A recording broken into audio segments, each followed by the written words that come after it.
Hello नमस्कार दोस्तों, मैं ऋषभ आपके चैनल एजुकेशन फॉर ऑल में एक बार फिर से आपका स्वागत करता हूं। आज हम लोग ज्योग्राफी के सीरीज को आगे बढ़ाते हुए हम लोग आज 11th चैप्टर पे पहुंच गए हैं। इससे पहले मैंने 10 चैप्टर तक लगातार जो है वो मैंने करवा दिया है और इसमें हम लोग वायुमंडल की संरचना के बारे में पढ़ेंगे। इससे पिछले वाला वीडियो में मैंने पर्वत पठार और मैदान वाला चैप्टर जो है वो लेसन 10 करवाया था।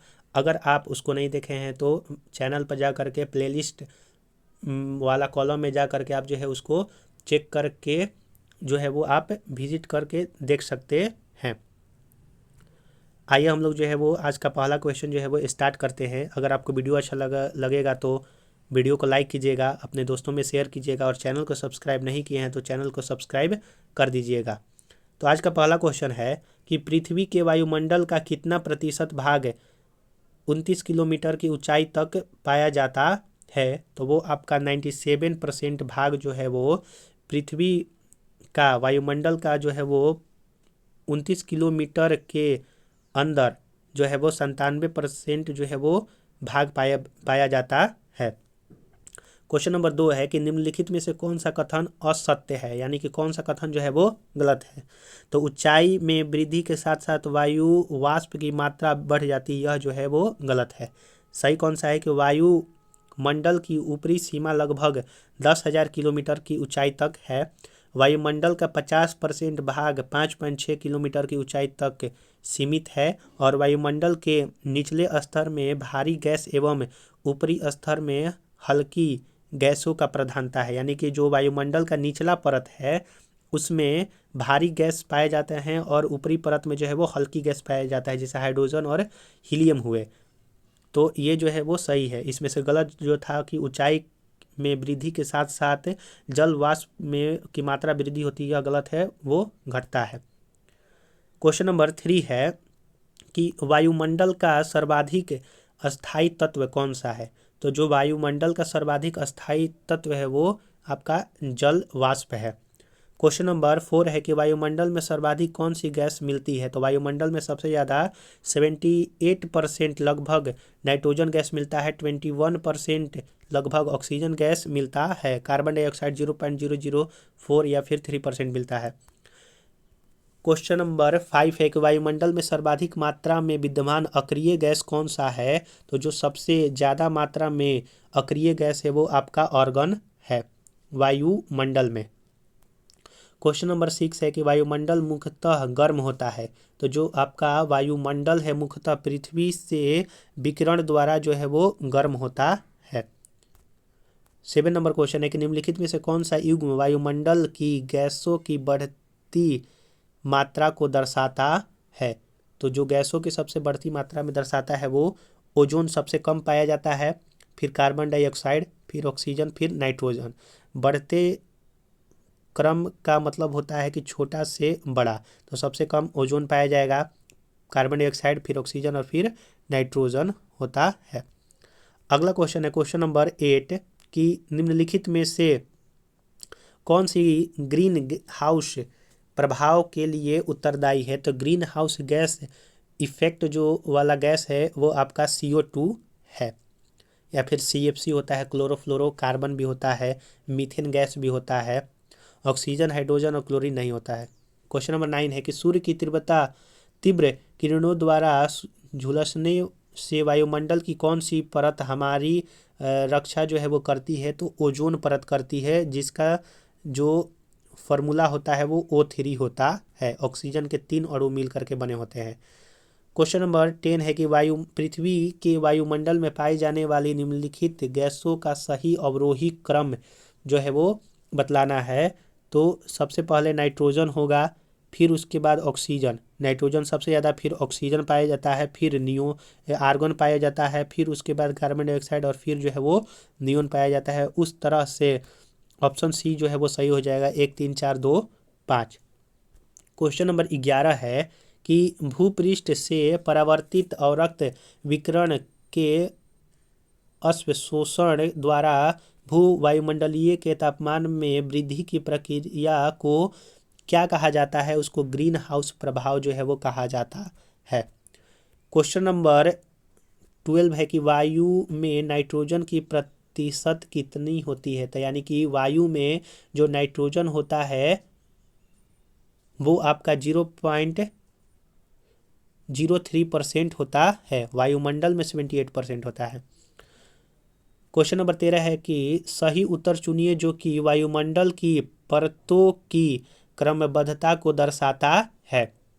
तो वो आपका दर्शाता है परिवर्तन मंडल, फिर उसके बाद समताप मंडल, मध्य मंडल, आयन मंडल और आयनतम मंडल, या फिर जिसको बहिर्मंडल भी कहा जाता है। तो वायुमंडल की परतें जो है वो 5 भागों में विभाजित किया गया है। पहला है परिवर्तन मंडल, समताप मंडल, मध्य स्थल मंडल, आयन मंडल और आयनतम मंडल। अगला क्वेश्चन है क्वेश्चन नंबर 14 कि वायुमंडल को क्षोभ मंडल, समताप मंडल आदि परतों में विभाजित करने का मुख्य आधार क्या है। यानी कि किस आधार पर इसको जो है वो अलग अलग परतों में जो है वो बांटा गया है। तो वो तापमान के आधार पर बांटा गया है। क्वेश्चन नंबर 15 है कि क्षोभ मंडल की धरातल से औसतन ऊंचाई कितनी होती है। तो क्षोभ मंडल की धरातल से औसतन जो है वो 14 से 18 किलोमीटर के बीच में जो है वो होती है।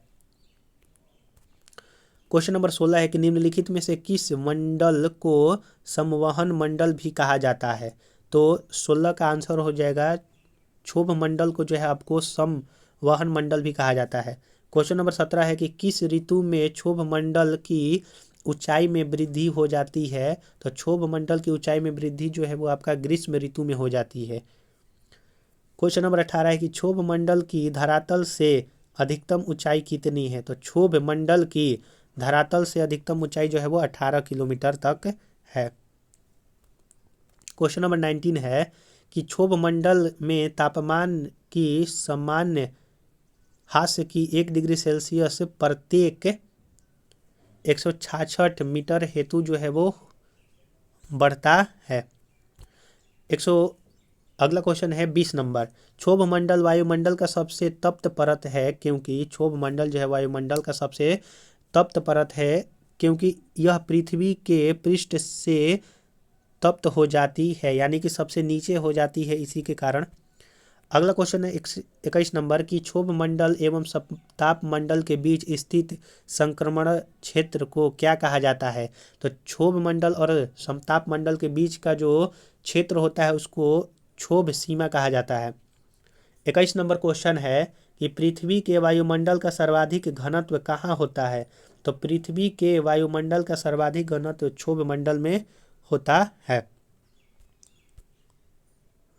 क्वेश्चन नंबर 23 है कि विविध जलवायु एवं मौसम दशाओं को बदलने वाली सभी महत्वपूर्ण वायुमंडलीय प्रक्रिया कहाँ जो है वो घटित होती हैं। तो वो आपका क्षोभ मंडल में होती है। जितनी भी वायुमंडलीय घटनाएं होती हैं मौसम संबंधित वो सारे क्षोभ मंडल में होता है। 24 नंबर क्वेश्चन है क्षोभ मंडल जिसको ट्रोपोस्फियर वायुमंडल का निचला स्तर है जिसकी ऊंचाई भूमध्य रेखा से कितनी है। तो भूमध्य रेखा से 10 मील तक है। क्वेश्चन नंबर 25 है कि मेघ गर्जन वायुमंडल की किस परत में होती है। यानी कि जो मेघ गरजते हैं वो वायुमंडल के क्षोभ मंडल में होती है। क्वेश्चन नंबर 26 है कि परिवर्तन मंडल या क्षोभ मंडल में तापमान, परिवर्तन मंडल या फिर क्षोभ मंडल में जो तापमान होता है वो ऊंचाई के साथ घटता है। क्वेश्चन नंबर 27 है कि स्ट्रेटोस्फेयर जिसको समताप मंडल कहते हैं वो क्या है। तो स्ट्रेटोस्फेयर जो है वो आपका क्षोभ सीमा के ऊपर स्थित प्रदेश को स्ट्रेटोस्फेयर कहते हैं। 28 नंबर क्वेश्चन है कि वायुमंडल की किस सतह में तापमान में बहुत अधिक उतार चढ़ाव नहीं होता है। तो वायुमंडल का कौन सा ऐसा सतह है जहाँ पर तापमान में ज़्यादा ना उतार होता है ना चढ़ाव होता है, वो समताप मंडल है। यानी कि ऑप्शन ए नंबर सही हो जाएगा। क्वेश्चन नंबर 29 है कि ओजोन परत मुख्यतः कहाँ पाया जाता है। तो ओजोन परत जो है वो समताप मंडल में पाया जाता है। 30 क्वेश्चन नंबर है कि निम्नलिखित में से कौन सी वातावरणीय परत सूर्य की पराबैंगनी किरणों को अवशोषित कर लेता है। तो वो ओजोन मंडल है। क्वेश्चन नंबर 31 है और आज का ये जो है वो अंतिम प्रश्न रहेगा कि समताप मंडल को जेट विमानों की उड़ान के लिए आदर्श माना जाता है। क्यों? क्योंकि इस परत में बादल तथा अन्य मौसमी घटनाएं नहीं होती है। इसके कारण जो जेट उड़ान है या फिर एरोप्लेन है उसको जो है समताप मंडल में ही उड़ाया जाता है। इसमें टोटल जो है वो 62 क्वेश्चन है। हम लोगों ने आज जो है वो आधा किया, 31 नंबर क्वेश्चन, आधा जो है वो कल हम लोग कर लेंगे। अगर आपने पीछा वाला वीडियो या फिर जितना भी सीरीज चल रहा है, जैसे कि स्टैटिक जीके हुआ, हिस्ट्री का हुआ, मिडेवल हिस्ट्री चल रहा है और बिहार एसआई के प्रीवियस ईयर, अगर आपने उसको नहीं देखा है तो आप चैनल के प्लेलिस्ट में जा करके देख सकते हैं, या फिर मैं उसका डिस्क्रिप्शन में लिंक दे दूंगा प्लेलिस्ट का, आप जो है जा करके देख सकते हैं। चलिए अब लोग जो है वो अगले वीडियो में मिलेंगे, तब तक के लिए नमस्कार।